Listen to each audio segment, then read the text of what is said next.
Hello everyone, আজকে আমি আপনাদেরকে জানাবো স্পিরিট নীতিকা সম্পর্কে কিছু কথা। আপনাদের যখনই টাকার প্রয়োজন হবে বা কোনো বিপদে পড়ে গেছেন, প্রচুর টাকার প্রয়োজন বা কারো চিকিৎসার জন্য টাকার প্রয়োজন, মানে মোট কথা আপনার প্রয়োজন থাকতে হবে। তাই বলে খুব বেশি অ্যামাউন্ট চাইবেন না, সবসময় একটু কম অ্যামাউন্ট রাখার চেষ্টা করবেন। তো কী করতে হবে? এনার যে সিজিলটা রয়েছে, ইনি হলেন স্পিরিট নীতিকা। সিজিল বলতে এই যে ছবিটা দেখতে পাচ্ছেন এটা, যদি সম্ভব হয় প্রিন্ট আউট করে নিয়ে আসবেন, আর যদি সম্ভব না হয় তাহলে মোবাইলের মধ্যে তো ছবিটা থাকবে, আপনারা স্ক্রিনশট নিয়ে নেবেন। এই ছবিটা থাকবে, মোবাইলটা নিয়ে একটা সুস্থ সুন্দর পরিবেশে বসবেন, পরিষ্কার পরিচ্ছন্ন জামাকাপড় পরে বসবেন। যখন তখন করা যায় এই প্রেয়ারটা।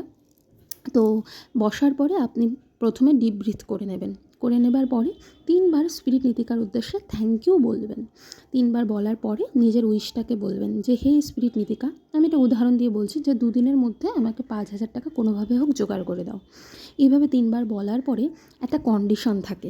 যদি আপনার উইশটা ফুলফিল হয়ে যায় তাহলে আপনি কী করবেন তারপরে, এটাই কন্ডিশন থাকে।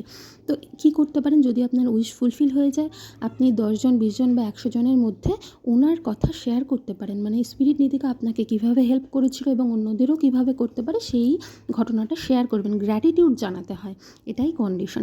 এছাড়া আপনি ওনার উদ্দেশ্যে একটা হলুদ গোলাপ কিংবা সাদা গোলাপ দিতে পারেন, বা সবুজ গোলাপ দিতে পারেন, কিংবা একটা সবুজ মোমবাতি বা হলুদ মোমবাতি জ্বালাতে পারেন আপনার উইশ ফুলফিল হয়ে যাবার পরে ওনার উদ্দেশ্যে। এছাড়া আপনি কোনো দুস্থ লোককে কিংবা শিশুদেরকে কিছু খাওয়াতে পারেন, বা কুকুরদের কিছু খাওয়াতে পারেন ওনার উদ্দেশ্যে।